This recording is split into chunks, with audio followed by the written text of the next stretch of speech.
What if our world completely collapsed? How would humanity rebuild? Would we divide into districts, factions, or be forced into deadly trials like the Glade? Today, we're breaking down 3 of the most iconic YA dystopias, The Hunger Games, Divergent, and The Maze Runner, to uncover how each system came to be, how they keep their people under control, and whether our own world could ever follow in their footsteps. First, Panem's background. Before Panem rose, the world was torn apart by environmental disasters, dwindling resources, and war. North America as we knew it collapsed, leaving ruins in its place.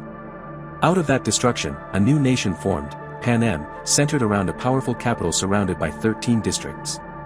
Each district was assigned a role meant to keep society running, while the capital enjoyed wealth, power, and excess.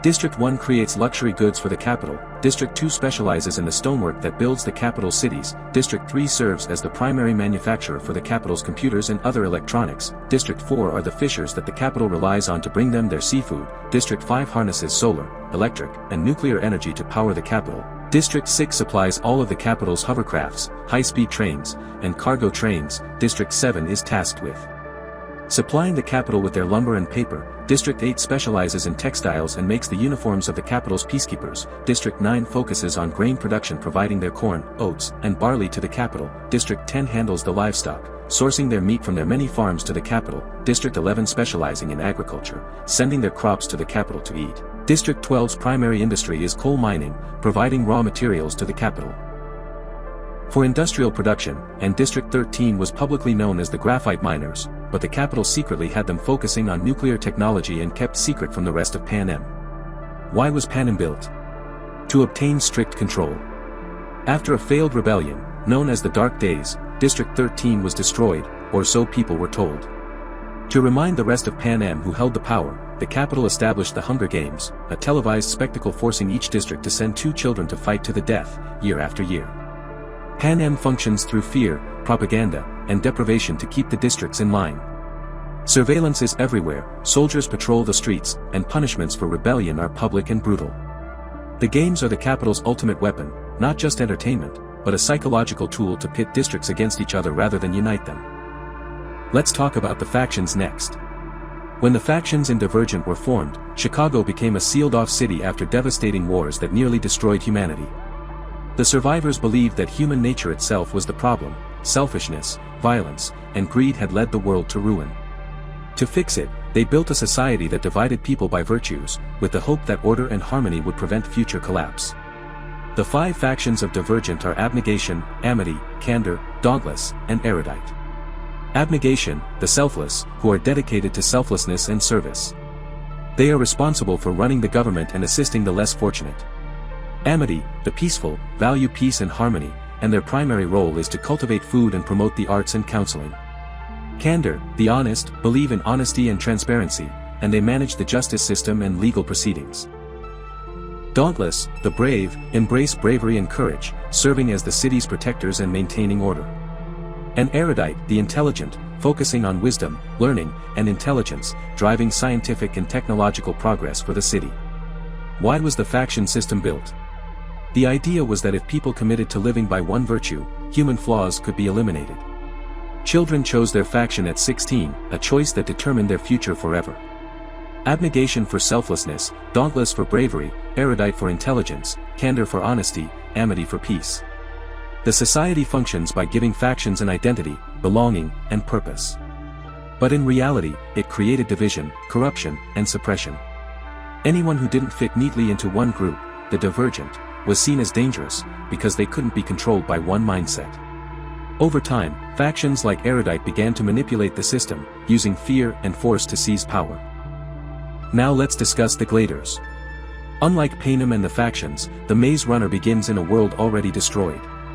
Humanity was decimated as a massive solar storm sent a coronal mass ejection toward Earth, ravaging the planet's surface.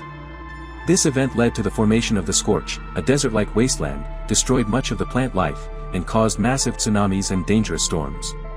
The sun flares also altered Earth's magnetic field, allowing more lethal radiation to enter the atmosphere. The PFC, Post-Flares Coalition, an organization formed in response to the crisis, developed a virus known as the flare in an attempt to solve the overpopulation problem. The virus was designed to quickly and painlessly kill a specific percentage of the population. However, it mutated and instead turned victims into aggressive, zombified creatures known as cranks. Wicked, World in Catastrophe, Killzone Experiment Department. Later emerged from the remnants of the PFC, tasked with finding a cure for the flare. So, they created the maze. Why was the maze built?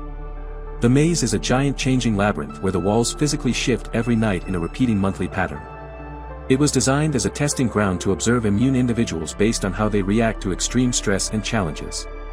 Wicked believed young minds might hold the key. To test this, they wiped the memories of teenagers and placed them in elaborate experiments such as the maze. These trials were meant to study how the brain responds to stress, survival, and teamwork.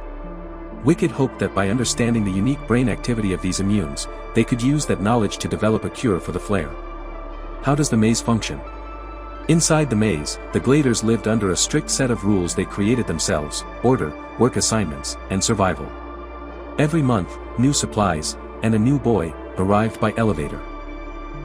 In an attempt to escape, the Gladers would send out runners during the day to map the maze, discovering that the patterns of their maps spell out a code of keywords. But their time to map out the maze was limited, as entering the maze after dark meant facing grievers, nightmarish biomechanical creatures designed to hunt them down. Outside the maze, Wicked controlled everything, monitoring, manipulating, and sacrificing children in the name of the greater good. Each society has their own laws, punishments, and ways of maintaining control. For Panem, their society uses harsh laws, public executions, and starvation to keep the districts obedient. The Hunger Games are both punishment and psychological warfare. For the factions, those who rebel or don't fit, aka the factionless and divergent, are cast out, controlled, or eliminated. Entire factions can be manipulated into war. For the maze, punishment was decided by the Gladers and often came in the form of isolation in the slammer, but the true control was invisible, Wicked watching, manipulating, and deciding who lived or died. Each society wouldn't be complete without their flaws and hardships, either. Panem's flaw is that the extreme divide between rich and poor creates inevitable rebellion. The system survives only through violence. The faction's flaw is that human beings can't be reduced to one trait. Suppressing individuality leads to collapse from within. Wicked's flaw is that sacrificing human lives, especially children, for the greater good, strips society of its humanity and ensures resistance. Each of these dystopias stems from a real fear. Panem warns about inequality, authoritarianism, and how entertainment can distract from oppression. The factions show the dangers of oversimplifying human identity and enforcing conformity. Wicked's maze reflects ethical dilemmas in science, where desperation can justify cruelty in the name of progress. So, which system is the most dangerous? That might depend on what scares you more. A government that thrives on fear. A society that erases individuality. Or an organization that sacrifices humanity in the name of survival. So tell me, if you had to live in one of these worlds, which would you choose, the districts, the factions, or the Glade? Drop your answer in the comments, and don't forget to subscribe for more breakdowns of your favorite dystopian stories.